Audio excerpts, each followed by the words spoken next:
Good. Hello, everyone. My name is Rufaro.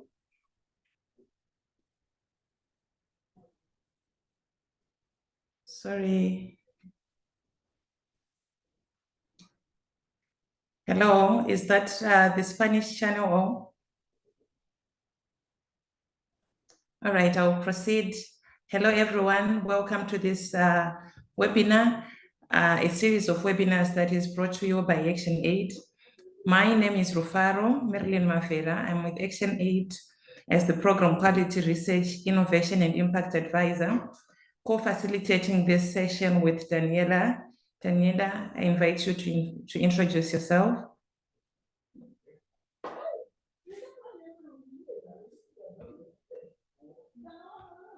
Sorry, I was having issues with unmuting myself. Hi, everyone. My name is Daniela Fernandez. I am the Senior Policy Evidence and Learning Specialist at ActionAid UK. And welcome to this final session of the webinars. Thank you, Daniela. So for all the participants, I invite you to introduce yourselves in the chat box. This session is being recorded. Please take note of that. We do have a Spanish interpretation option. So if you are more comfortable with Spanish, do follow this webinar and participate after choosing the relevant channel under interpretation function. We also have a Q&A function that we are highly recommending you to make use of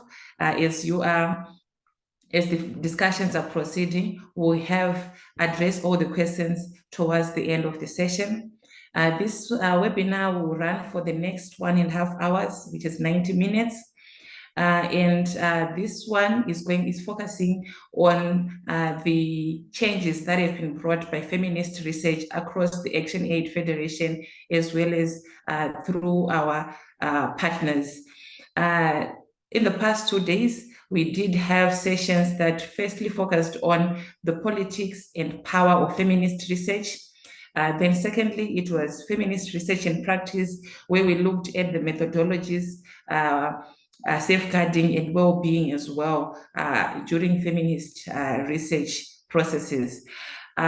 So we do have recordings of this and will be circulated. Do make time to refer to these recordings that will be shared.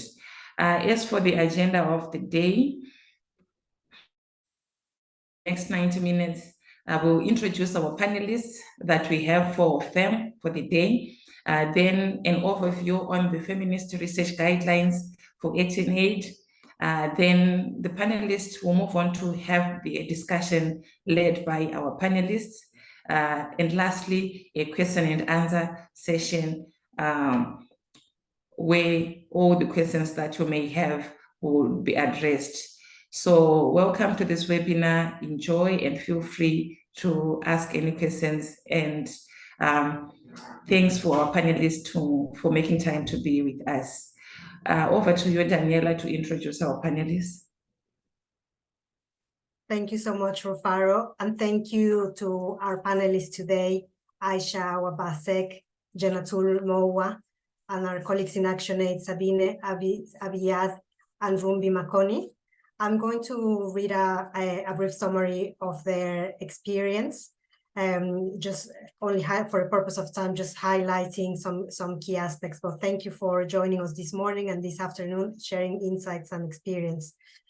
Aisha Awabasek is a gender advocate and researcher. Her research interests focus on human rights, gender, child protection, and social policies. Her most recent publications discuss the tensions between social norms around child marriage and policy implementation and budgeting around child protection, gender, and education policies in West Africa. Aisha teaches political economy of international development and is an activist to end violence against women in Senegal through the citizen movement, Donya.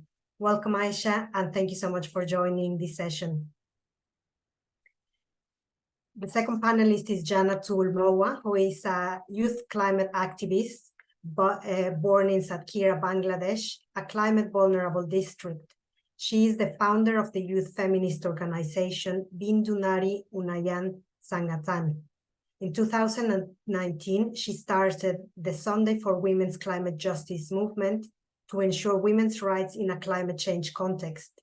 In 2021, Janatul was named Climate Champion by UN Women Bangladesh and ActionAid Bangladesh. In 2022, her organization Bindu also received the Joy Bangla Youth Award. Welcome, Janatul, and it's a pleasure to have you today. The third speaker is our colleague from ActionAid Zimbabwe, Rumbi Makoni, who is a Pan-African feminist with over 15 years of experience in raising women's rights and youth voices for social justice. She led the ActionAid Zimbabwe team through the pilot of the Feminist Research Initiative during the COVID-19 lockdown, which focused on delivery of public services during crisis. She continued her work on feminist research and supported young people to carry out feminist research on drug abuse in Hopely, a shanty town in Harare, Zimbabwe. And alphabetically, last but not least, our colleague from ActionAid Arab region, Sabine Abiad. Sabine, welcome. Rumbi, welcome, and thank you both for joining us. Sabine's career spans 2 decades across cities such as Beirut, Dubai, Washington, D.C., Cairo, Doha, and Amman. She's a communications, campaigns, and media production expert, currently leading communications efforts at ActionAid Arab region. She's been a pivotal force in supporting the Syrian crisis and a compelling TV advocate, championing ActionAid's mission to empower women and to address gender-based violence. Thank you so much to the four of you. It is a privilege to have you in this final panel. And I remind the audience that you will have an opportunity to ask questions to our four very experienced panelists. And now I hand back to Rufaro, who is going to briefly talk us through the feminist research approach at ActionAid and the guidelines, which have served as a background to these 3 sessions. Over to you, Rufaro. Thank you, Daniela. Hello once again to everyone. So I'm going to briefly talk about feminist research at ActionAid, the why and how we conduct feminist research. This is important feminist research for us as it addresses the structural causes of poverty, whilst at the same time challenging and defeating patriarchal power and other interlinking systems of oppression based on race, age, sexual orientation, gender identity, among other systems of oppression. So ActionAid developed through a participatory process, feminist research guidelines that were piloted in different countries for different contexts, perspectives, views, voices from these entities were captured and consolidated in the development of and finalization of the feminist research guidelines. And these really align very well with the 10 feminist leadership principles for ActionAid. The guidelines ensures that all research conducted at ActionAid uses a gender transformative approach through the process and the products that are developed. So these guidelines are detailed, showing best practices, best approaches to use from the conceptualization of the idea, development of partnerships, conducting the research itself in field, the analysis of any data and stories that are shared, publications compiled and put together, as well as how the products are then used to influence policy. We also have at ActionAid a research hub, feminist research hub, where materials are available for those who would want to have reference to the feminist research guidelines, the longer version, as well as the summaries that one can quickly reference to. This hub also has a library of the feminist research that has been conducted at ActionAid for review, as well as policy briefs that have been developed at ActionAid in the past that we can also use. For ActionAid, feminist research places value on the knowledge held by the research participants, and it always reflects a specific social standpoint, being informed by women's, trans, and non-binary people's struggles against multiple forms of intersecting oppressions that include race as well, sexual orientation, among others. And below, I think shown on the screen is also the ActionAid's research signature that people-centered evidence gathering with women and young people at the core, collectively analyzed with knowledge from in and outside the organization, can enable multiple power shifts, bringing about changes at the local, national, and international levels. So I think the interconnectedness of the work at the different levels really is important in the feminist research work that we do. So moving on, the summary of the feminist research approaches that we use. Firstly, the feminist research approach shifts understanding of whose knowledge counts. And the research is done by and about women, centering on the voices, the perspectives, experiences for the women, girls, and non-binary people, especially those from marginalized and excluded groups. The approach to feminist research also has an agenda for social change, where intentionally it challenges and shifts unequal power relations that exist. The approach also recognizes that there are multiple intersecting of systems of oppression. I think I spoke about this earlier in my previous slide. Then the approach builds solidarity and partnerships especially with women's rights organizations and feminist movements aiming at supporting the empowerment. I think you can also see from, the panel of speakers that we have today and the ones that we had in the past 2 days. It also emphasizes ethics and safeguarding, where women's time is taken into consideration, their power struggles, as well as seeking consent at all levels through the process and with the product. The feminist research approach supports collaborative generation of knowledge that is useful to those who create, hold, and rightly own it. Lastly, I will speak to the approach that it is a political process whereby all research participants are conscious of and acknowledge their power and bias. So for ActionAid, in conclusion, I would say research is activism. Enjoy the rest of, the webinar. I think you will see these approaches coming out from the discussions that are to follow. Thank you. Back to you, Daniela, to take us to the next stage. Thank you, Rufaro. And as she was mentioning, the first session we had politics, power, and positionality. The second session, we spoke about methodologies, ethics, and safeguarding. And in this third session, we go to the final stage of the diagram that Rufaro just showed, of how feminist research can go and influence policy via advocacy, influencing, and campaigning, so integrating everything together. So I'm going to now start a discussion with our 4 panelists, and again, another reminder to add your question on the Q&A box as you hear their presentations, and ask anything that you want. So I'm going to start with a question for Rumbi.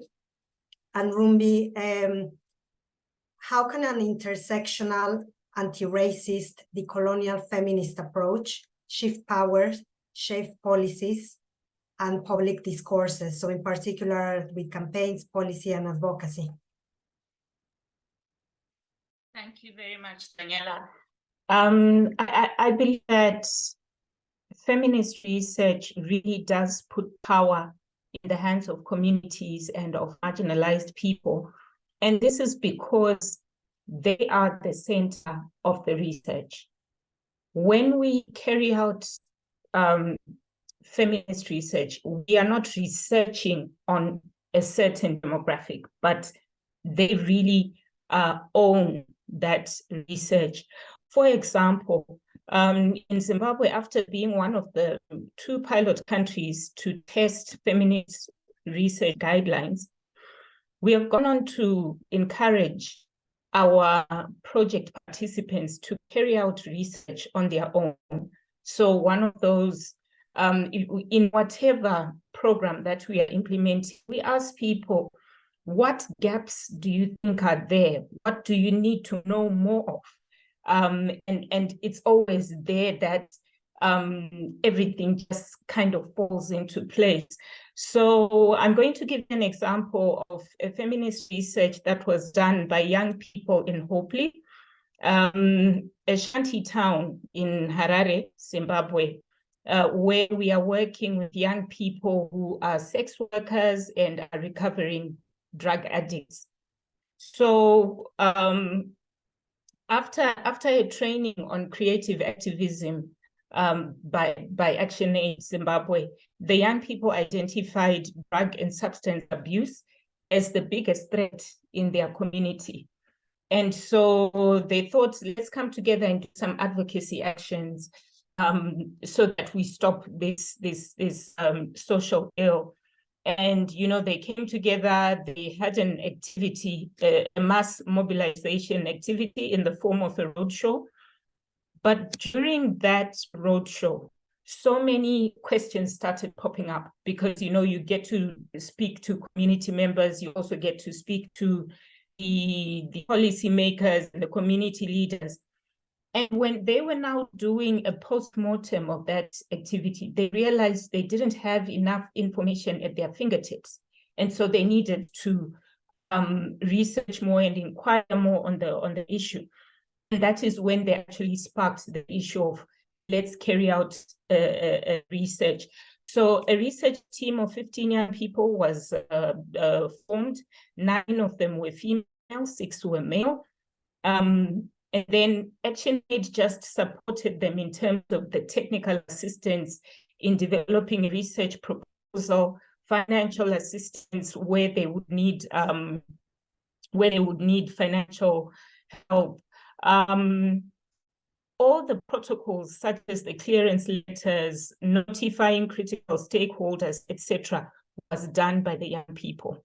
So it was just a matter of, you know, discussing with them what needs to be done, and they were very keen to do it themselves. And this really shows the ownership that goes into feminist research, and it actually helps communities to take their research further and move it forward to the advocacy stage. So the data was collected over a 1-week period, and the research, as I speak right now, is being finalized by the young people with technical assistance from ActionAid Zimbabwe. And they are so excited. They want to ensure that their research findings serve to inform development of policy or position papers, policy discussions at local and national level, as well as engagements with local leadership. So it's really exciting to see the ownership of research coming to the constituency. Thank you. Thank you, Rumbi, for that detailed sharing on how ActionAid Zimbabwe is taking feminist research even into communities that were not previously involved in research, especially the young people. To Sabine, how do we ensure participatory research, especially in misdissemination, is not extractive and promotes feminist leadership? Good afternoon, everyone. Good afternoon from Beirut, Lebanon. And thank you for the kind invitation. I'm honored to be with you today to share insights and to discuss experiences that can be indeed enriching and lead to valuable insight and knowledge sharing And thank you for all the participants from different organizations around the world. So in my answer, I will be focusing on the critical topic of promoting the feminist leadership through participatory research and dissemination. And let me proceed directly to present a recent example, a concrete example from a research we recently did in Northwest Syria. As you may all know, around like 6 months, a devastating earthquake struck Syria and Turkey. And we as ActionAid, we initiated an emergency response, especially in Northwest Syria and the affected area. So our primary focus in the initial phase was like to address the immediate needs, to save life, and to provide like essential aid. But as we are transitioning to the next phase, we needed like to create a strategy for the next phase. So this strategy was based on a research we did in Northwest Syria, where we recognized like the importance of conducting a research to guide this recovery. And in particular, on empowering women and youth to take the role and to take the lead in the early action. So we conducted a research with women to hear the voices of women and youth in particular to tell us what do they need exactly in the early recovery plan, because they are the people really affected. And as Rumbi mentioned, we wanted to have like the ownership of this research, this feminist research for the community where we are doing this response. So we went to Northwest Syria, where we all know there's a limited accessibility to go to this area, and we conducted interviews with women, engaging them in conversation about their desires and priority. So it was very clear now for us that women in this area were telling us, please, we don't want ready-made projects. We want to lead on the projects that international organizations are implementing.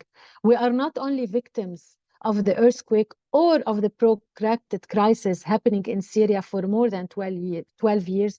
We want to play a leading role in this, and this is what we're doing, because we want to empower women to have a leadership role in this crisis. And in this research, we are like taking what are their needs. We have an evidence. Women are saying they want this, and this, and they want projects aiming to empower them in this field or this field or this field.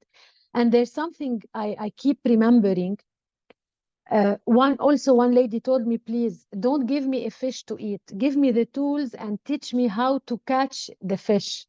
So we don't need to be like dependent all the time in Syria as women on aid or assistance, like you give them food or this. We want to lead on this. We want to lead on this early recovery.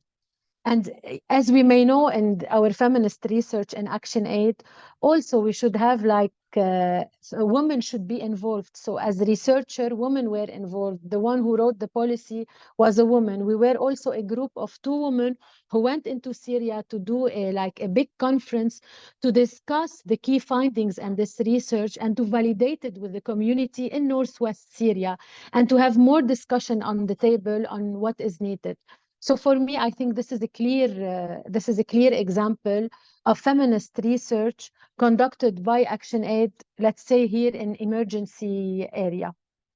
And I can recall here another research that was done last year, the Nexus research, where we were like digging to see what will be the role of women organization in peace and development and in the humanitarian work. It was conducted with the support of ActionAid UK, and we did also a dissemination event.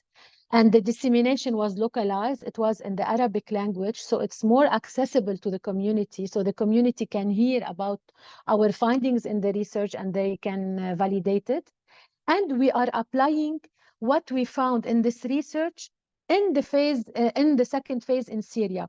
2 main things, 2 main key findings for me in this research were we need more funds for women-led organization, because women should lead in emergency response. Women should lead in peace. They are not victims, but they also are leaders in this response. And the second one is like we need to prioritize the needs of women in everything we do, because in emergencies and in contexts like Syria or even in Lebanon after the economic crisis, and we have a lot of refugees in Lebanon, you know, so we need to prioritize the needs of women, which are not always prioritized in emergencies. And I think everywhere in the Arab world, we don't prioritize the need of women. So this is يعني, how we're implementing the feminist leadership. We're like promoting the leadership on all levels. In conducting the research, we're giving voice for women from the community. We're amplifying their voices. We're maintaining this engagement with women in the community. We're ensuring accessible dissemination of our research. And we are empowering the participants in this research and sharing their knowledge. They are like participating with us. They are co-participator in this research, and they own it. The ownership of local community. This is our signature as ActionAid in our research. So I think it's more than 3 minutes. That's if okay. you need more. Thank you so much, Sabine, you. and I can so see the campaigner in you. So thanks for bringing that passion, and also great example from Rumbi and you too, Sabine. And now I move to Aisha. Slightly different topic as we talk about feminist movements. These are often fragmented, as women are not a homogeneous group. The feminist movement can equally be fragmented. So how can feminist research create solidarity, policy, advocacy campaigns in often fragmented feminist movements? Thank you so much, Daniela, and thank you to all the panelists and the participants. I'm really happy to be here for this session this afternoon. So I'm just going to give an example, like a little bit of context from our most recent research. So Girls Not Brides, with the support of the EOL project, initiated this youth-led research that is bringing together 9 young researchers from Niger and Burkina Faso. And the idea was really to provide evidence-based and actionable recommendations to end child marriage and promote girls' education in West Africa. So we just finalized the research, and the report will be published in September. And I would say that the central objective of this research was really to address power relationship dynamics in research and advocacy processes. Particularly by rethinking who has the power to produce and disseminate knowledge. And it's particularly important to have this reflection in a space like West Africa. Like the youth-led research really sought to counter practices aimed at suppressing girls and young women's voices by building upon qualitative data collection tools such as storytelling and life stories, and really prioritized concepts like co-creation, particularly through collective and individual reflection and discussion, to give space for young researchers to own the process and to be part of this movement. So what's the highlight of the process is that young researchers played a key role in bridging the gaps with communities where issues such as child marriage or girls' lack of access to education are really misunderstood. They were able to navigate different stakeholders involved in research and advocacy processes, and they have also capitalized on their local anchorage, their knowledge of the cultural intricacies and of rhetoric that are influenced by different markers of identities in their communities, such as gender, such as religion, class, age. And the result was that, for example, young female researchers who participated to the project, they highlighted that they felt in a privileged position to access more authentic accounts of girls' experiences, as it was easier for girls who were interviewed to identify with the researchers. So in this research, there is this assumption that the better we understand authentic girls' experiences, the more we are able to address issues such as child marriage, girls' education, or even the experience of internally displaced girls in conflicts, such as it is the case in Burkina Faso and Niger. So the youth-led research was really aimed at filling the knowledge gaps in ending child marriage and girls' education, research and program agenda in the region by exploring, for instance, emerging areas of interest such as girls' agency or girls' decision-making processes. And it was really about making sure that we have contextual knowledge and also suggesting new paradigms around child marriage and a more subtle understanding of key stakeholders' perspectives. So I think that all of those elements really contributed to bring together actors who used to be a bit isolated. It really also helped us to have a better, clearer understanding of what is at stake. And that was the whole idea of conducting a feminist research. So we did a lot of consultation with the young researchers to make sure that they align with those principles, that they understand those principles because of all the stigma that there is around feminism, especially in our region. I think feminism is really suffering from a lot of stereotypes that are not doing justice to the cause that we are serving. And this research in particular, and all the activities that were related to this research, we did advocacy training, we did a lot of session on youth empowerment, on female empowerment as well. So I think that was like a comprehensive package that really helped us to bring people together around like priority concerns that are the topics of our research, which are child marriage and girls' education. Thank you.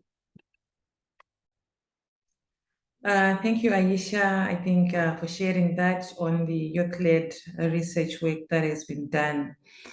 Still building on, I think, on the movements closely related to gender too. What is the role of feminist research and storytelling in helping activists build public conscience and action?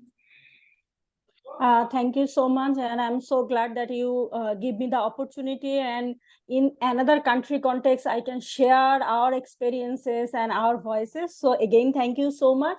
You know that the women are the half of the population in the world, and most of the development we saw that this is male focused and male presentation based. If I am talking about my country context and my community context, that when we are go for some research in climate change in Satkira base, we saw that the disaster department are male focused, the officer are male, the expert are male. So we saw that when a research is working and when some experts are coming, so because of there is no presentation in decision making level or leader position, there is no women. So ultimately, most of the research methodology goes to man opinion, and when the recommendation come, all the result come in men's lenses. So when I saw in my experience on FZD or community consultation, so when we go in the main group, we saw that when we are talking about men, that do you know about the women problem or like that? So men, as a patriarchy things, they easily talk, okay, men nowadays women are empowered, women have no problem, we are suffering as a man, we are in problem. So this has happened when we go to the men groups.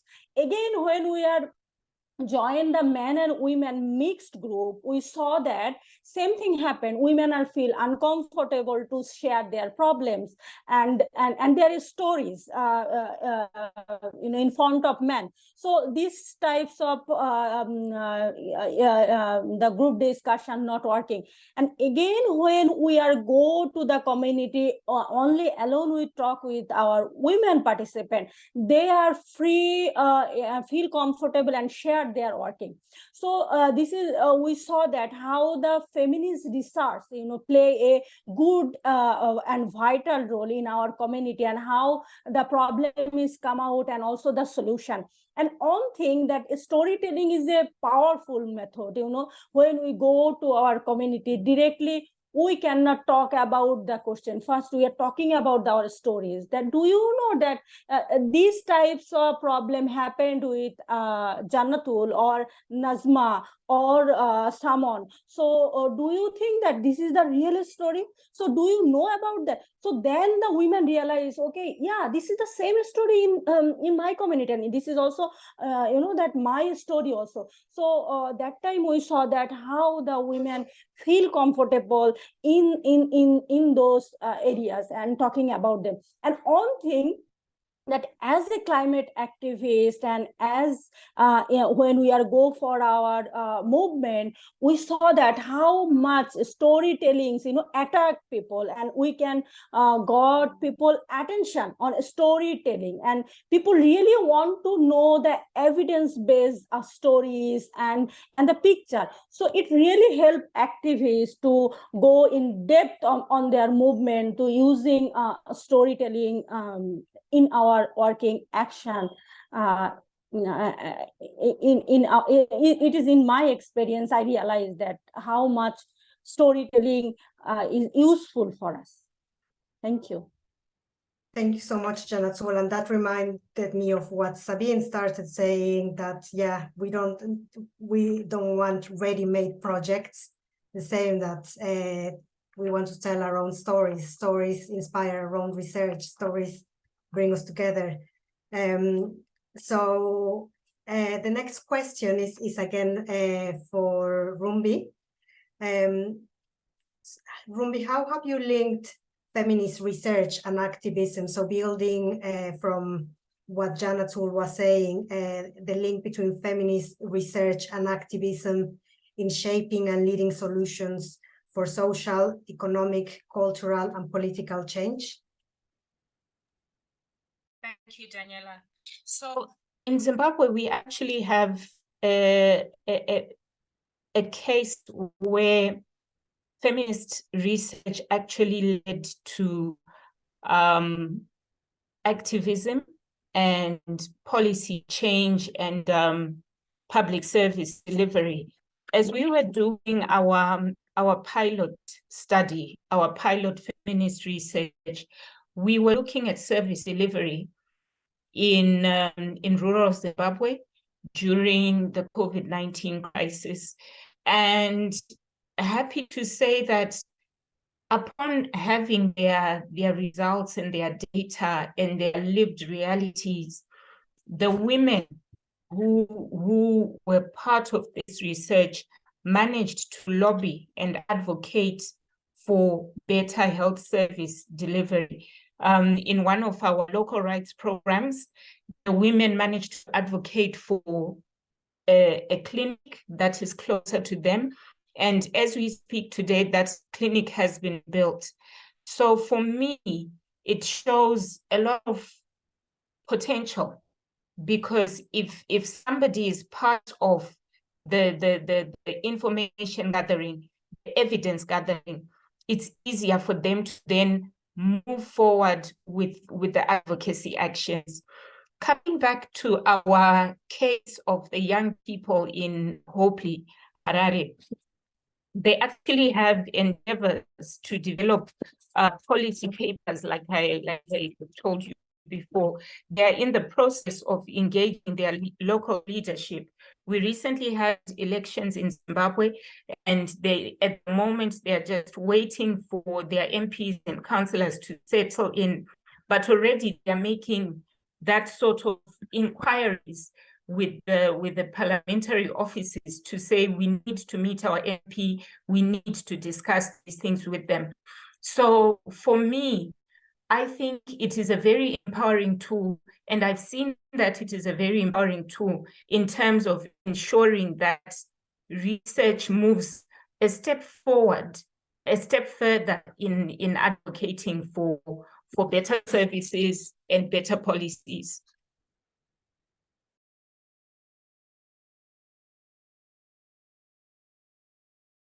Okay, thank you, Rumbi, for that. Then I'll move on to Aisha, where maybe I think from your experience, how are young people, non-academics and non-governmental organizations understanding and engaging in feminist research to shape and lead solutions for power shifts and political change? Thank you so much. I think to echo what Rumbi said before, it's really to make sure that the policymakers and all the people who are involved in advocacy processes, they are really looking forward to having access to evidence. So the youth-led research that we are conducting is really about creating a culture of evidence-based advocacy among young advocates to promote accountability and credibility, but also legitimacy. And I will talk about this aspect later. So the first thing that the youth-led research is doing is really challenging conventional notions around the validity of knowledge. It's not produced within the academic community, and it's not produced in the West, because that's what is happening when it comes to topics that are related to child marriage, girls' education. There is an abundance of literature available, research that is being produced, but most of the time it's coming from the West. So really having this work grounded in West Africa, not only in West Africa, but in the communities, was very important to produce new knowledge, and knowledge that is really reflecting the people who are the concerns of the people who are conducting this research. So this was achieved by providing opportunities for young advocates to be substantially involved in the production and dissemination of knowledge through capacity development. The youth-led research included a substantial part of training, research training, safeguarding training, advocacy training, but also financial and technical support for them to be able to collect data, to analyze, and to write their case studies. This is not my impression. This is actually what the young researchers said. They were talking about how the youth-led research created for them a favorable ground to reaffirm their legitimacy, particularly for young women, and to be at the center of the generation and dissemination of knowledge around topics that primarily concern them. So the highlight of the process is that this platform created an environment for young advocates to confidently collaborate or interact with key stakeholders and break the glass ceilings of patriarchy or privileges related to age. In West Africa, there are some social structures that can make it difficult for young female advocates in particular to claim their rights to be at the center of the production and generation of knowledge. So that was really important for them to feel that they are legitimate, they're in a legitimate position to conduct this research. They have the tools, they have the ability. They also had support in terms of mentoring. So we supported them with, for instance, like public speaking training, with like blogging, drafting articles, all of the tools that would enable them to be fully involved in advocacy processes and to understand who they are in these processes. So the youth-led research in itself was a transformative process in the sense that they were able to reaffirm the legitimacy, and it was also progressive because it was actually defying the norm that young people, and particularly young women and girls, should not occupy public space and participate in decision-making processes, even if these decisions are actually determining for their lives. So as part of its decolonial and feminist approach, the research project has really exhorted young researchers to practice a lot of reflexiveness at every stage when defining what they want to study, when collecting the data, when analyzing the data and putting it together, drafting the case study. At all stages, young researchers were invited to self-reflect on their position, on their own subjectivity, on their own privilege, accountability, but also on the power dynamics around them, to relate better with research subjects in the most informed manner. I'm just giving an example. We had 2 male teachers among the young researchers who were teaching at the secondary level.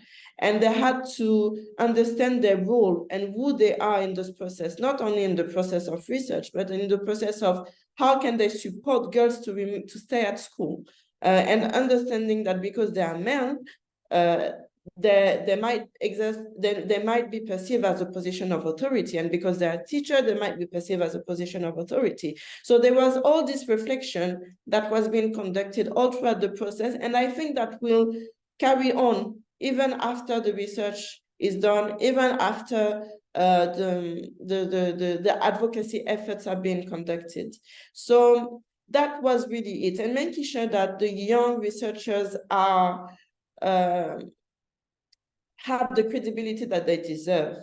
It's not because they are not non-academic, it's not because they live in communities, it's not, but the fact that we were able to collect and package findings in very rigorous and objective processes with the systematic review of senior researchers of a West African-based research institute and like support from multiple stakeholders really made a difference, and how they were moving this agenda towards bridging knowledge gaps in this field and being at the center of those processes. Thank you. Thank you, Aisha, for bringing really what we discussed this morning, the robustness of feminist research, and yeah, the validity of different forms of knowledge, and yeah, addressing, how do you put it this morning, the ageism, thinking that young people don't have knowledge or is not valued enough. So thank you for bringing that. And now I'm going to move to Sabine again. How has feminist research, from your experience, influenced policy at the local, national, and global level? And what would be your recommendations to feminist researchers on how to do this? Yes, thank you for this important question. But here I would love to comment on what Aisha said and also what Rumbi said. Just take two very brief comments. I'm sharing also with Rumbi, like, women rights are not a priority everywhere, not only in Africa or other places, also in the Arab region, because whenever we want to talk about women rights, I used to work in a ministry, and whenever we had projects where women rights are in the middle, they would say, no, it's not a priority. We have a political crisis in Lebanon, we have economic crisis, so let's forget about this. It was never on the priority list of priorities in Lebanon. And also commenting on what Aisha was saying, also we use this approach like to help youth to lead a research in Lebanon, and we provide them with all the needed tools, the capacity building, the training to do so. So they are also, they have the ownership of the research, and they disseminate the key findings, and they try like to make some small projects based on the key findings, because I saw in the chat somewhere someone in the chat saying like, okay, we have research and finding, but are we using this in our programs? Yes, we do. And a lot of times we build on our research to create programs when we know what are the needs of the community. So going back to the feminist research and its role in advancing, like shaping policies, yes, it has a pivotal role in shaping policies to advance gender equality, to challenge discrimination, and to promote the rights and the well-being of women and marginalized community in Lebanon or in the Arab world. I'm speaking from my experience. It's a very powerful tool indeed. In the morning session, I was talking about child marriage, that in Lebanon, we don't have a law for child marriage and against child marriage. And we've been advocating for this for decades with our partner who are pioneering in this, to have a law in place to fight against child marriage. And I was reading after this session that luckily we had today, يعني, just at noon, a step forward. Like the Human Rights Committee in Lebanon has endorsed a proposal to safeguard children from early marriages. So it's at least a step forward, recognizing the vital importance of this matter. And at least like to have the subject later on, maybe to reach like the General Assembly and to have finally a law against child marriage. Also, we had a lot of research in Lebanon consistently highlighting the urgent need for a domestic violence legislation in Lebanon. We had one already, but they will amend it because it was not enough, but at least we are on the way. So the work of Action Aid, of course, and other NGOs, especially led by women, are leading to a better place, at least, even if the change is slow and it's hindered by a lot of challenges. And also on the national level, I would say like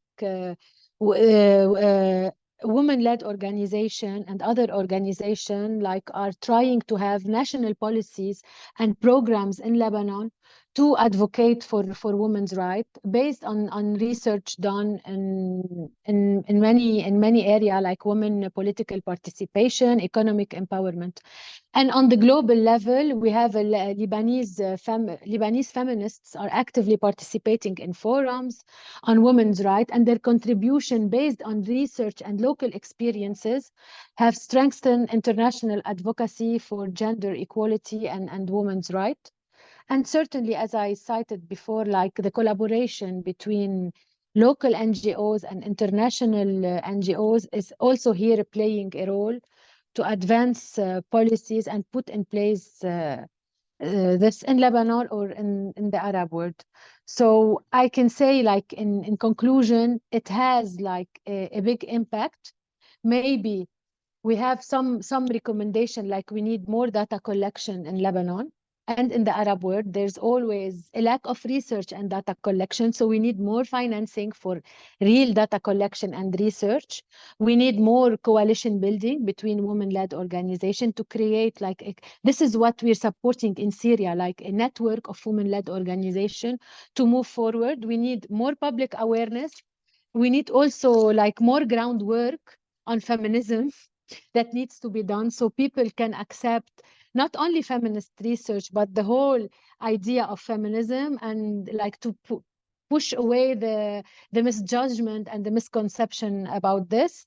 And of course, we need to work on an international advocacy, collaborating with global network to extend our advocacy impact beyond the national border. Of course, despite the progress that was made, we have a lot of challenges in the Arab world, especially including political instability, crisis, and a lot of conservative norms. But I'm sure that the dedication we can make like a difference towards inclusive society. Thank you. Thank you, Sabine, for that response.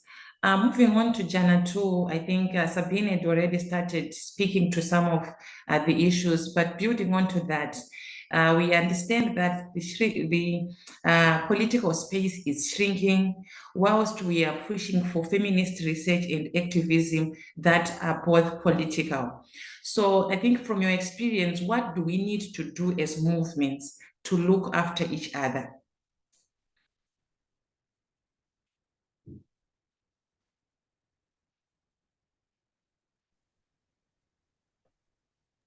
I think we may have lost Janatul. So we can come back to this question. Yeah, if she comes back, we can ask her that. So let's move to Rumbi. Rumbi, based on all of these conversations and the previous discussions, what challenges and opportunities lie ahead for feminist research with an intersectional and decolonial approach, and specifically when it's used for policy, advocacy, and campaigns? Thank you, Jen.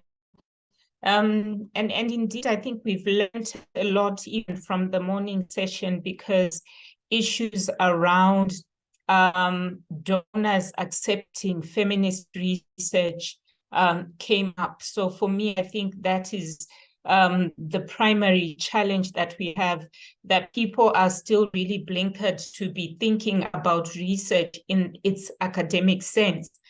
And so you will find that there is a long road and very high tide to navigate in terms of sensitizing the key people, the change makers, to accept feminist research, because there is space for feminist research, but we need to ensure that we target the right people. So I will move on to the opportunities tied to that blinkering of research to only academic research. I think we need now to create spaces because the world, we are questioning if what we are doing is working, because there's been a lot of work in development in humanitarian actions where, you know, we have been using information gathered from traditional academic research, and it is not enough to cover specific issues. I'll give an example. When we are programming for protection in humanitarian settings, you will find that funding going towards protection in humanitarian settings is really small, because there is no evidence, there is no those figures that people want. But these are some of those actions or some of those issues that can really benefit from feminist research, from the storytelling, from the qualitative aspects of research that decolonial research provides. So I think this can be a really good entry point in terms of providing evidence for improving policy for funding women's rights work, for improving the amount of money that actually comes to protection issues, feminist organization. So I think it's really something that we need to work together on. Those organizations that are supporting women's rights, feminist movements, it's time we come together and speak with one voice. And I think if we do this and hold enough spaces where we show that this actually works, because from where I'm sitting in ActionAid, we have evidence that actually shows feminist research work, and it has led to a lot of policy changes, a lot of practice changes. So bringing the stories to the forefront can really, really help us in ensuring that feminist research gets the attention that it deserves. Thank you. Thank you, Rumbi Zai, for that. Aisha, taking you back to I think in wrapping up the discussion with our panelists before we move to the question and answer, in today's shrinking political space, what do we need to do as a movement to look after each other as we are dealing with feminist research and activism, which are political? Thank you so much for the question. I would suggest two things. The first thing is that within the feminist movement, and all the feminist activists, and also because I think that there is this kind of appropriation of the term by many people because it's trendy. I would think about maybe making sure that we check ourselves and we make sure that feminists that are in position of privilege don't forget about feminists that are in position of less privilege. It's not because we belong to this movement that we do not replicate the same kind of oppression that we are denouncing. Especially, I've noticed that personally when I was working particularly on advocacy, the fact that people would gladly, appropriate some concept of feminism, but would not be accountable for not replicating the same injustices for other women. So we are working with grassroots organizations, we are working with community-based organizations, civil society organizations. We may be in spaces, for instance, in international organizations that might have access to more privileges, to more space to voice some of the concerns that we have as a community. How do we make sure that we don't take over this space at the expense of the people who don't necessarily have opportunities to be visible? So I think that's something that would be great, that to make sure that everybody remains accountable in this network.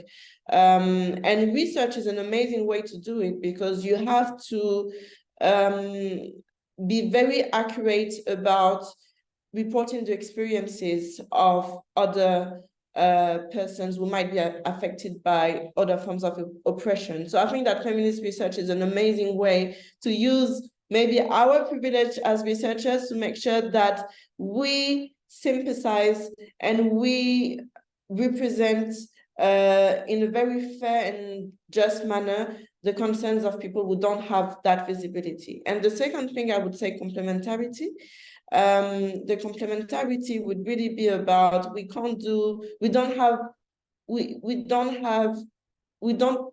not all of us has the same expertise. Not all of us has the same access to all of the networks.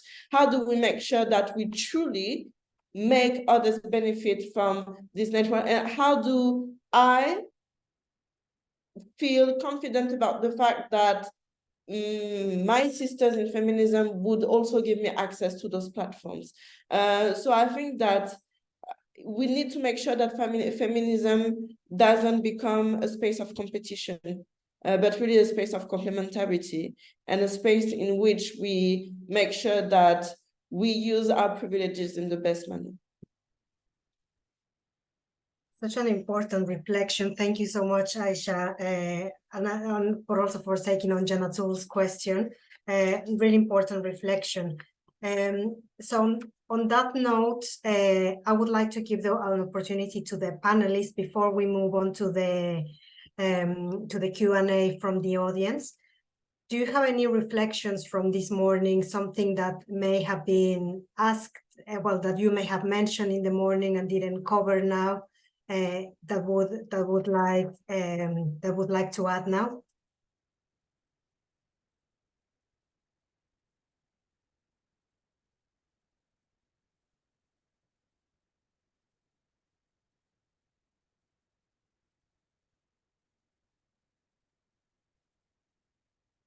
I can give you some more time to think. But yeah, I remember this morning, Aisha, you spoke about budget advocacy. That's something that I would love you to include also in this one, and others, if you remember something that you mentioned in the morning, and for the sake of afternoon participants also to not miss out.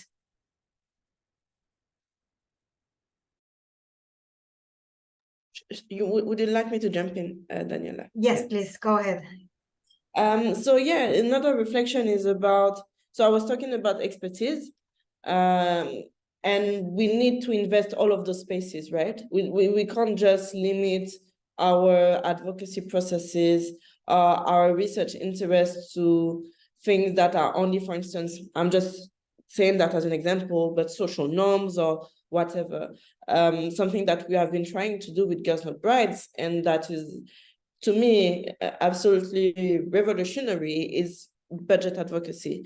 Not revolutionary because it's not been done elsewhere, but because in the field of child marriage, this is an emerging topic, and this is actually very important that we look at all aspects and not only legal advocacy or policy advocacy or community advocacy, but also how can we make sure that there is some kind of accountability and ownership of governments in those areas of advocacy and in those areas of achievement, of policy achievement. And we need to make sure that governments really have this the accountability to invest quantity and quality resources for all of those policies that we are talking about.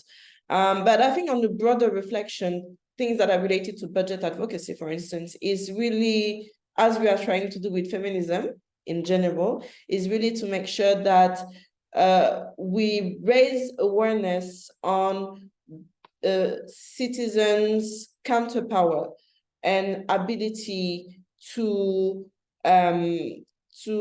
demand that the money, public money, is being invested in the topics that concern us the most as feminists.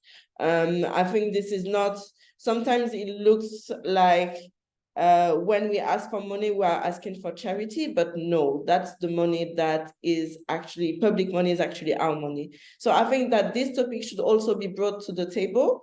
And how do we consolidate all the efforts that have been put in place? We know that governments have really trying to improve their approaches to gender-sensitive budgeting. That's excellent. That's already a very, very good step. But how do we take it to another level, especially in developing countries, especially in the global majority, because we tend to rely on aid, on loans, foreign loans for policies that are that should actually be funded from domestic resources, because we need this ownership from the government, and we don't, and we need to put an end to the paradigm of when we have a concern about something that is happening at the national or the local level, we rely on resources that come from the outside, because the fact that the money comes from the outside makes it think that the concern is from outside and not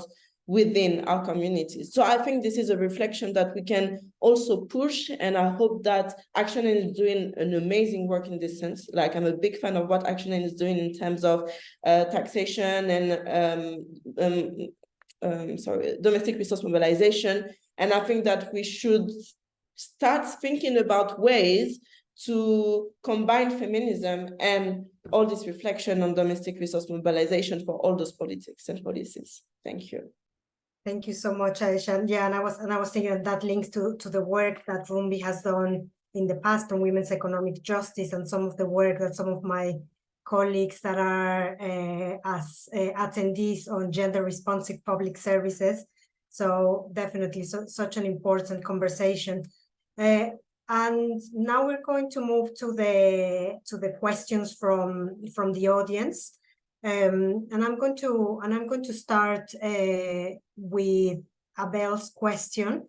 And I think Sabine, as someone with experience, oh yeah, Janatul is back. So Janatul, before we move to the questions, did you have any reflections of something that you mentioned this morning and would like to mention now in particular around how we care for ourselves as researchers, activists, but also for others?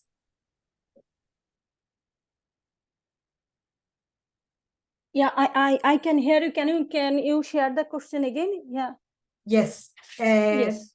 Yes. So as we see that well, feminist research and activism are political. So in today's very shrinking political space, what should we do as a movement, as researchers, as activists, to look after ourselves, but also after each other? Yeah, thank you so much. You know that when we are go forward a movement or activism, so ultimately a powerful community is against us. Yeah. So when you're talking for someone rights, someone justice, so we saw that, you know, that the power is always want to stop us. So that's why always we saw that our activists are facing a lot of harassment, life threat, all those. So sometimes it is so much difficult for us, like as a youth activist or as a women activist, so go forward. So I think, and I'm always talking that we all of our activists, we need a safe space, you know, that when we are there, we making any problem or anything happens, so we can go the safe space for a little bit time, or we need some, you know, that platform that those platform maybe supported us. Yeah, and sometimes we also need some legal support. But as my experience, we saw that when our activists are in problem, or we are in some political trap or powerful trap. So ultimately as a young women, we have not a lot of knowledge, a lot of understanding that where we will go for our health. So or where the, you know, that global network or global platform that maybe they can help us. So there is also some communication gap also. We saw that we cannot know about this. We really don't know that where we go. So I think it is important before go to activism, and like Action Aid or like another right-based organization, that we are really want some supportive platform, that when an activist is in problem, so they can go and you know, that take some support, and again they go for the movement and for social change. Yeah. Thank you so much, Janatul, and I'm really glad you managed to look back, especially for the question and answers. So we have roughly 15 minutes and 3 questions, so let's try to cover them all. And I'd like to start with the first one from Abel, related to the media, and I'm going to ask Sabine, because that's your area of expertise. Feminism has been sensationalized by the media, and when some people hear the word, they shut down and not even listen. How do you manage to navigate the use of the word feminism itself in communities? Using it is in a way activism, because it assets the words and ideas in the public discourse. However, it can also be a hindrance in getting people involved. How best do you tackle this dilemma in your work on feminist research? Over to you, Sabine. Thank you. Yeah, thank you for this important question. And as Janatul mentioned earlier now, that we need to fill the gap in communication. This is the best way to tackle this. So we need to navigate the use of this word in a very clear matter, and to clarify the definition to people. What is the definition of feminism? And explaining for them that it's promoting it's a movement advocating for gender equality and the rights and opportunities of all gender, not only for one gender and neglecting the other one. And it's addressing inequalities and promoting for social justice. And also one of the panelists just said, like, we need to highlight success stories where evidence-based given by the feminist research helped us to change something in our community. So sharing success stories and examples of how feminist principles and feminist research and also actions have led to a positive change in the past. And this is our role in communication and media. And to keep engaging in dialogue in a respectful way with individuals who have reservation about feminism, and of course, keep doing groundwork like awareness campaigns and a lot of other activities with using the inclusive language, the language of the community, and give them like specific example how feminist principle that were applied addressing this specific issues were benefiting the community. So to humanize this concept, humanize the story, to make it more close to people and to avoid the misconception. Thank you. Thank you so much, Sabine. And then the next question from Steph Perrin. All of you have discussed the importance of building and sharing knowledge with women and their communities, especially through storytelling.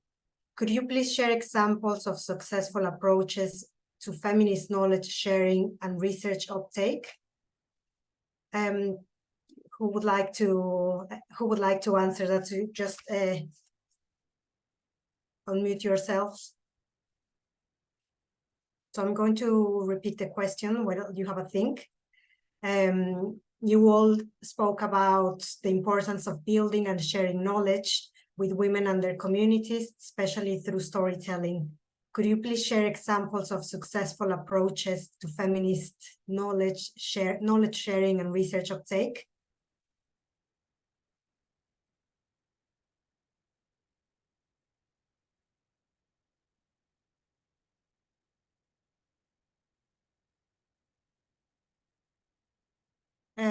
Rumi, would you like to go from your experience on research Yes, uptake in communities? I would like to give it a shot, given our experiences in Zimbabwe. So,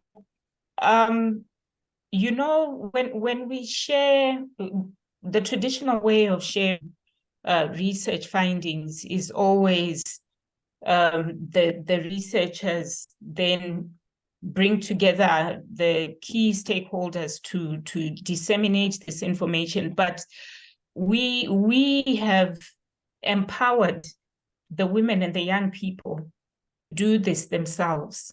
So for us, it's more of being supporters of the researchers, because if you're going to have young researchers, they are the ones who know who they want to target their research to. And for me, it begins with the mobilization, which is done by the researchers. Important to also note is the language that is used in developing or in documenting by sharing that research. In a country like Zimbabwe, we would then use the local language to ensure that it's inclusive and people are able to reach it as much as possible, as well as using various media to then package the research. Because remember, we can have those that are not very literate within the community, but who will definitely need to use the research. So I would, from that angle, that is how we have done it in Zimbabwe. Thank you so much, Rumbi. And we have a third question. Sharing the knowledge of the participants is happening, but formulating the project based on the findings by the participants is not often practiced. How Syrian women engage in project formation following the research? What were the steps? Who are managing the projects? What was the scale of the projects? And Sabine, this might be for you on the North Syria research. Yes. as I mentioned, we wanted, like in this research, to have the voices of women to tell us what they want. So we're now in the process of designing the second phase of the program based on the key findings. And one of the key findings from the women that they don't want ready-made project. They wanted to create their own project. This is why we're going to be like doing a lot of capacity building for women of entrepreneurship and helping them like to create like small projects and give them like startup kits. So this is one of the project, not only focusing on livelihood, but also on entrepreneurship for women and capacity building. And also we want to teach them like to have like some advocacy training, communication training, and other tools to at a later stage be able also to have their own led research on the ground in Syria. So now we are in the process of putting the strategy for the next phase, taking into consideration the needs of women. But this is one of the projects that I can mention, like helping them in building like small businesses led by women in Northwest Syria and giving them like startup kits to start this. Thank you so much, Sabine. And as we have a few minutes, I would like again to invite all of the panelists just for the wrap-up reflections on the topic of feminist research and stories of change, especially to underpin campaigns, policy, and advocacy for transformative change. So I'd like to invite Janatul, Sabine, Rumbi, and Aisha to provide your concluding remarks. I want to go first. I think that this initiative really good because a lot of things are happened, but feminist lens, gender lens are missing in our community. So this initiative is very important for us, and if we can do this, I think it will be good and helpful for us. Not only for in my community, my country, it also reflect on globally, and maybe it will be a role model for other people, that how feminist research or storytelling change the society, change the community. Thank you. Thank you so much, Janatul. Aisha, Sabine, Rumbi. Yes, I can go on and just, yes, say that I'm very grateful for those spaces, because those are safe spaces in which we can really try to engage in productive and just be more, how can I say, just practice this reflexiveness I was talking about before, about who we are in all this space. What can we do to make the things go forward? What can we do to, make sure that ownership is really taken into consideration, and that there is no some kind of symbolic way of saying that we are making sure that we are working for women and for the most marginalized, but we are actually just contributing to create this space. So yes, I'm really looking forward to have other conversations, other platforms to carry on this work of deconstruction, to carry on this work of exchange and learning so much from other regions, other colleagues, and yes, other areas of expertise. Thank you so much. Thank you, Aisha. Thank you. I can can I step in? Oh, go ahead, Rumbi. Thank you, Sabine.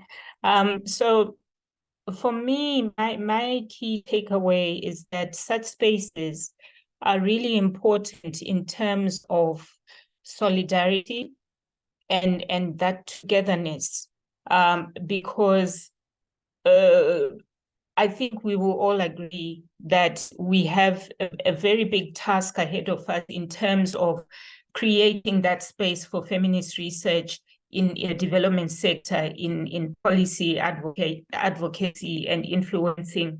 So I think space has really opened up that sort of solidarity space for interlinkages.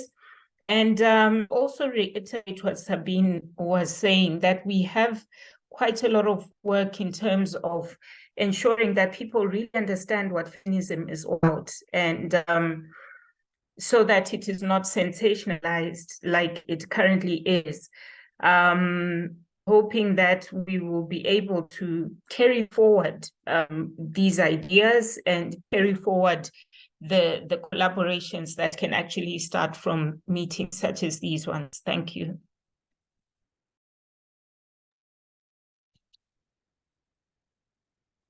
Thank you. I also share the same insight as all my other colleagues and panelists. Absolutely, there is much work to be done, but I think we are committed to create change, and we should lead by example. So this is a catalyst for progress. We need to be embodying the principles of gender equality, feminism, and social justice in our actions, in our programs, and our initiatives, so we can inspire and empower others to join the movement. Also, we should be able to celebrate success, not only to say, oh, we're celebrating achievement, even if it was a small achievement, just to keep maintaining the motivation and the momentum, and keep being true to our values, principle, even in the face of challenges or opposition we face in the Arab world, in Africa, or in other part of the world. And of course, always focusing on collaboration, building partnership with women-led organization, with other people who share with us the same value, other stakeholders, and keep using our platforms as ActionAid or other organization to influence and advocate for policy change. As I told you today, we had a small step forward toward having a law against child marriage in Lebanon. And this is for us also a small achievement that we can celebrate. And hopefully we can keep celebrating success and inspiring and empowering others. Thank you. Thank you so much, Sabine and Rumbi. And yeah, I love what you say, Rumbi, solidarity and togetherness, what everyone said. And I'm going to hand back and thank my colleague, my wonderful colleague and facilitator, Rufaro Mabhera, to close this session and the series. Thank you, Daniela. So it is my pleasure, I think, at this point to thank you for participating in these webinars. This ends a series of webinars that we had from Tuesday to today. Firstly, I would like to thank our panelists for the day, Rumbi, Sabine, Janatu, and Aisha, for the great insights that you had and that you brought to the conversation and the discussion that we had today. I would also want to thank our interpreters for this afternoon, Brenda and Florencia, for the work that you did in the Spanish channel. I would also want to thank the audience for making time to participate in these webinars. Last but not least, I'd like to thank Daniela, who is my co-facilitator and co-organizer for this series of webinars. So I invite you to look up and keep an eye on upcoming resources that we're going to be sharing that will summarize key learnings and recommendations around feminist research as politics and power, the feminist research and practice, as well as feminist research and stories of change that we are going to be sharing, beginning with the recordings for those that missed some of the sessions. I think lastly, I would say thank you so much. You really made these webinars a success. To everyone who contributed to the process, I really thank you. And on behalf of Daniela, thank you. Enjoy the rest of the day to everyone. I will meet and interact in the other following spaces that we are going to plan.